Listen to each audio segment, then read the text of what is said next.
naitwa Rebeka Mniko, ni mwenyekiti msaidizi wa WAWATA katika parokia ya Musoma mjini, kanisa letu la Mama Maria.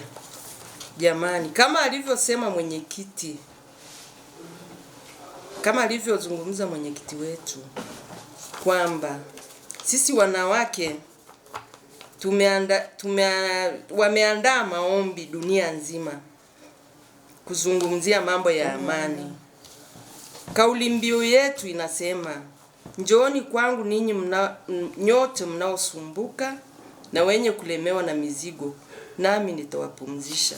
Hili somo linatoka katika Mathayo 11 mstari wa 28 hadi wa 30. Kama inavyoeleweka jamani, sisi wanawake ndio nguzo katika familia zetu. Tunakutana na changamoto nyingi katika familia zetu. Tunakutana na mambo mengi ambayo tunashindwa hata kusimama tukiwa peke yetu. Inabidi tumkimbilie Mungu, tutue mizigo yetu huko. Katika maombi haya ya dunia hii, ujumbe wetu mkuu unatoka katika nchi ya Nigeria, ambao nao wana mizigo mikubwa kama sisi hapa tuliokusanyika hapa.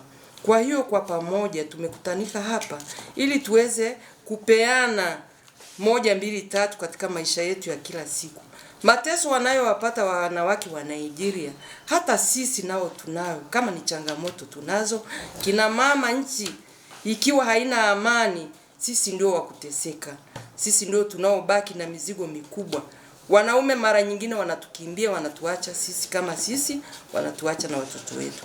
Njooni wote tukumbukane hapa katika kanisa letu, tuombeane, tuombee nchi yetu amani, tuombee watoto wetu, tuombee makanisa yetu, tuweze kusimama ili akina mama tunaposimama katika familia yetu, katika familia zetu, mama wengi familia zinaenda. Karibuni wote katika maadhimisho haya, tujisikie tuko nyumbani, tujisikie tuko pamoja ili tuweze kusimama kama wamama. Karibuni sana. Asanteni na karibuni wote.